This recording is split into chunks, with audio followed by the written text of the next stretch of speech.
Et si le membre le plus discret de votre famille cachait un secret capable de tout renverser? Au cœur d'un dîner d'anniversaire somptueux, les moqueries fusent et les jugements pleuvent. Celui qu'on croit en échec détient pourtant les clés. Restez avec nous jusqu'à la fin, car vous ne devinerez jamais qui tire vraiment les ficelles. Le restaurant était l'un de ces endroits où les prix ne figurent pas sur la carte. Un établissement qui suppose que si vous posez la question, vous ne pouvez pas vous le permettre. Le Palais Doré à Manhattan. C'était l'anniversaire des 60 ans de maman. Ma sœur Valérie avait insisté pour choisir le lieu. C'est le jour spécial de maman, avait-elle annoncé il y a 3 semaines, lors de notre appel vidéo familial. Quelque chose d'élégant, digne de l'occasion. Je m'occupe de la réservation.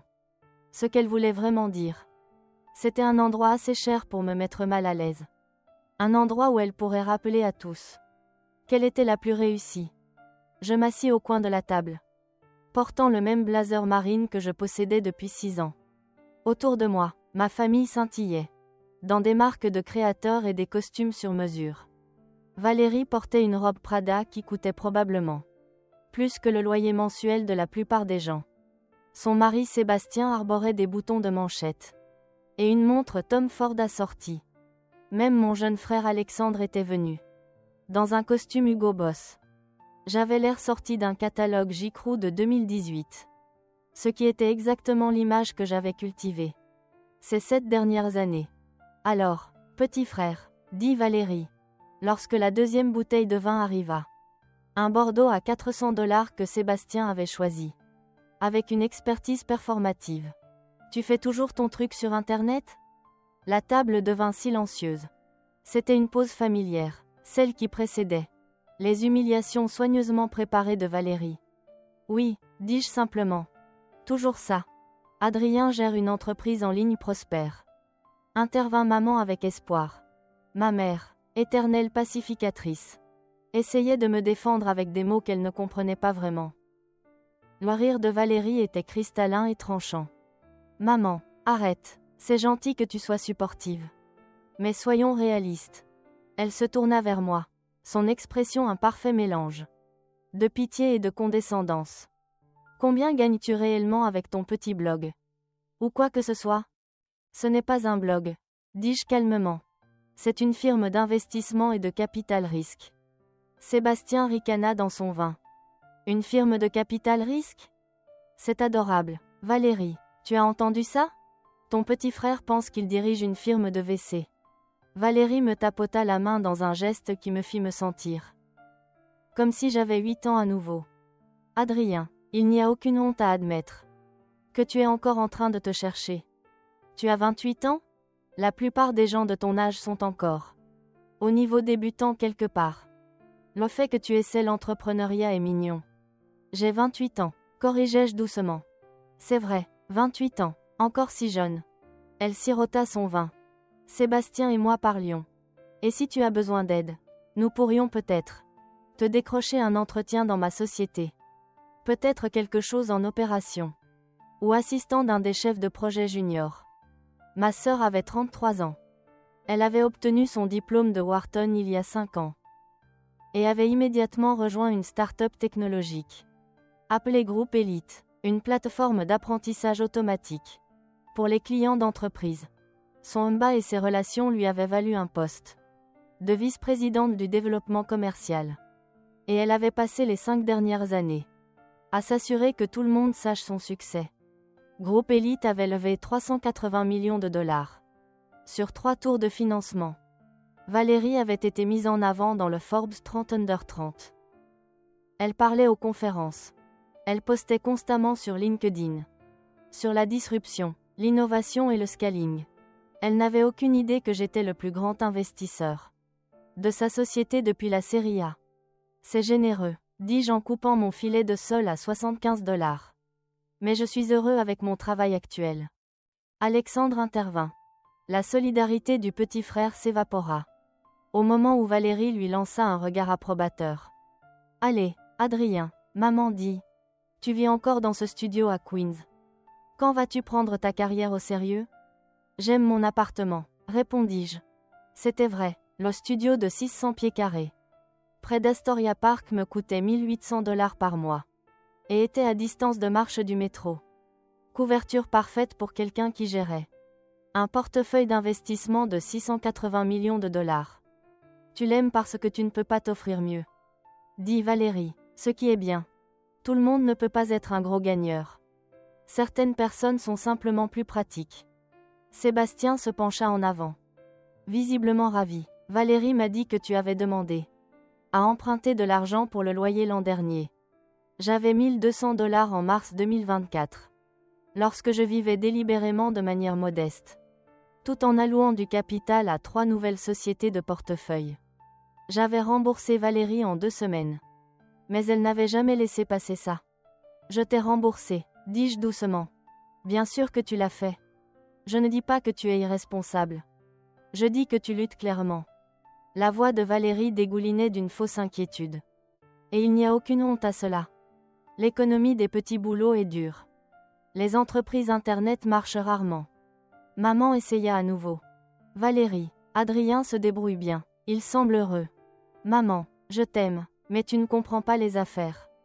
Valérie posa sa fourchette avec l'air de quelqu'un sur le point de délivrer une vérité inconfortable. Adrien construit son entreprise Internet depuis 7 ans. 7 ans, si c'était vraiment un succès. Nous verrions des résultats maintenant. Les vraies entreprises scalent. Elles génèrent des revenus. Elles créent de la richesse. Elle fit un geste autour de la table. Regardez-nous. Sébastien est associé dans son cabinet d'avocat. Alexandre vient d'être nommé vice-président chez Goldman. Je dirige le développement commercial. Pour une société valorisée à plus d'1 milliard de dollars. Nous contribuons à l'économie. Nous construisons de vraies choses. Et Adrien, Sébastien marqua une pause théâtrale. Qu'est-ce que tu fais exactement ? J'identifie des startups prometteuses. Et je fournis du capital en échange d'actions. Dis-je en gardant une voix égale. Ensuite je les aide à scaler. Valérie rit franchement. Avec quel capital ? Adrien, tu m'as emprunté 1200 $ pour le loyer. Comment peux-tu investir dans quoi que ce soit ? Le serveur arriva avec les desserts. Crème brûlée, soufflé au chocolat, plateau de fromage. Encore 200 $ sur l'addition. Que Sébastien fit mine de régler. C'est pour nous, annonça Valérie. Joyeux anniversaire, maman. Et ne t'inquiète pas pour ta contribution. Adrien. Nous savons que l'argent est serré. C'était le renvoi désinvolte qui déclencha enfin ma décision. Pas la moquerie, j'avais enduré ça pendant des années. Pas la condescendance, j'y étais immunisée. C'était l'hypothèse que je ne pouvais même pas partager l'addition du dîner. Je sortis mon téléphone sous la table. Et ouvris Signal, mon application de messagerie chiffrée. Pour les communications sensibles. Mon équipe d'investissement se composait de 3 personnes. Sophie Martin, ma gestionnaire de portefeuille chez Capital Laurent. Lucas Bernard, mon conseiller juridique spécialisé dans les contrats de WC. Et Claire Dubois, ma conseillère financière, qui gérait le complexe réseau de véhicules d'investissement que j'avais construit en 7 ans. J'ouvris un chat de groupe. Adrien, liquidation d'urgence requise. Retrait complet de groupe élite. Toutes les positions. À travers les entités. Délai immédiat. La réponse arriva en quelques secondes. Sophie confirmait la sortie complète de groupe élite. C'est 152 millions de dollars. À travers 4 entités. Adrien confirmé. Exécute maintenant. Claire, cela déclenchera des exigences de divulgation. Le conseil sera notifié dans 20 minutes. Adrien compris. Procède. Lucas, examen juridique en cours. Nous aurons les documents prêts dans l'heure. Je posais mon téléphone face contre la table. Et reportais mon attention sur le dessert que je ne mangeais pas. Valérie racontait une histoire sur sa dernière acquisition client. Une entreprise du Fortune 500 qui avait choisi Groupe Élite. Parmi 3 concurrents, elle gesticulait expressivement. Son bracelet de diamant captant la lumière des bougies. L'affaire valait 8 millions de dollars par an, dit-elle. Tu imagines ? 8 millions. Voilà à quoi ressemble une vraie entreprise. Voilà ce qui arrive quand on joue dans la cour des grands. Impressionnant, murmurai-je. C'est impressionnant, approuva Sébastien. Contrairement à certaines personnes, Valérie comprend vraiment comment générer de la valeur sur le marché. Mon téléphone vibra, je jetai un coup d'œil. Sophie, liquidation série à initier. 47 millions en cours. Claire, divulgation d'entités déposées. Notification du conseil envoyé. Lucas, retrait série B confirmé. 58 millions transférés. Le téléphone de Valérie sonna. Elle regarda l'écran, fronçant les sourcils. C'est Brad du conseil. C'est bizarre. C'est samedi soir. Réponds, suggéra Sébastien. Ça pourrait être important. Elle s'excusa de la table. Téléphone collé à l'oreille. Tandis qu'elle marchait vers l'entrée du restaurant. Alexandre combla le silence. Alors, Adrien, sérieusement, quel est ton plan sur 5 ans? Tu ne peux pas faire ce truc internet pour toujours. Pourquoi pas? Demandai-je. Parce que ce n'est pas durable. Tu as besoin de stabilité, d'avantages sociaux, d'un 401K. Tu dois rejoindre le vrai monde. Le vrai monde, répétai-je. Tu sais ce que je veux dire? L'Amérique corporate. De vraies entreprises avec une vraie structure. Ce que tu fais, c'est juste faire semblant. Mon téléphone vibra à nouveau. Sophie, liquidation série c'est terminé. 47 millions transférés. Total retiré, 152 millions. Claire, le conseil de groupe élite a été notifié. Le PDG est briefé. Lucas, toutes les positions effacées. 0 participation restante dans groupe élite. À travers toutes les entités. À travers les fenêtres du restaurant du sol au plafond. Je pouvais voir Valérie faire les 100 pas sur le trottoir. Sa main libre gesticulant follement pendant qu'elle parlait au téléphone. Même de l'intérieur, je voyais la couleur quitter son visage. Le téléphone de Sébastien sonna ensuite. Puis celui d'Alexandre. Puis, étonnamment, celui de maman. Qu'est-ce qui se passe au monde? Dit maman en regardant son écran.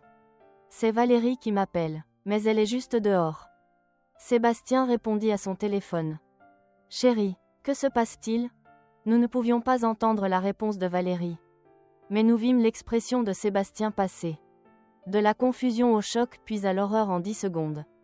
C'est impossible, dit-il dans le téléphone. Il doit y avoir une erreur.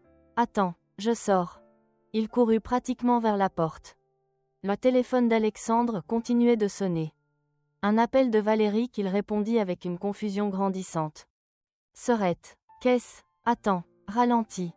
Qu'est-ce que tu veux dire par liquidation? Je restais assis tranquillement, terminant mon eau.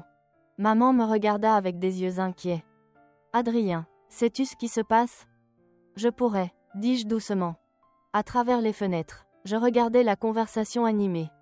De Valérie avec Sébastien. Elle pointait son téléphone. Puis le restaurant. Puis à nouveau son téléphone. Sébastien avait les mains dans les cheveux. Sa coupe de $200 soigneusement stylée. Alexandre termina son appel. Quelque chose ne va pas avec la société de Valérie. Un investisseur majeur vient de se retirer. Comme de manière catastrophique. À quel point catastrophique? Demanda maman. Elle a dit 150 millions. Elle a dit que ça pourrait faire couler tout leur tour de financement série D. Le visage d'Alexandre était pâle. Elle a dit que le conseil tient une réunion d'urgence demain matin. Valérie et Sébastien firent irruption dans le restaurant. Le maquillage parfait de Valérie était taché. Elle avait pleuré. Sébastien avait l'air d'avoir vu un fantôme.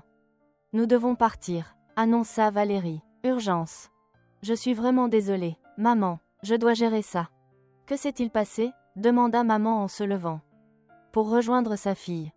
Notre plus grand investisseur vient de liquider chaque action. 152 millions. Parti, juste parti. La voix de Valérie tremblait.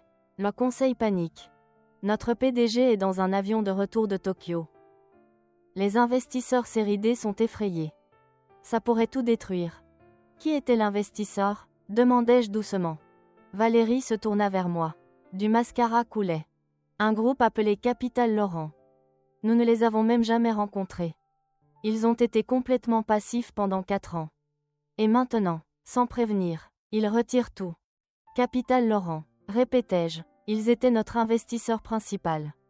Série A, série B, série C, ils étaient dans tous les tours.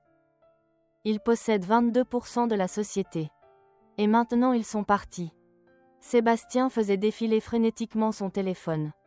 L'investisseur était réparti sur 4 entités différentes. Delta Ventures, Epsilon Holdings, Zeta Capital et Sigma Equity. Toutes gérées par Capital Laurent.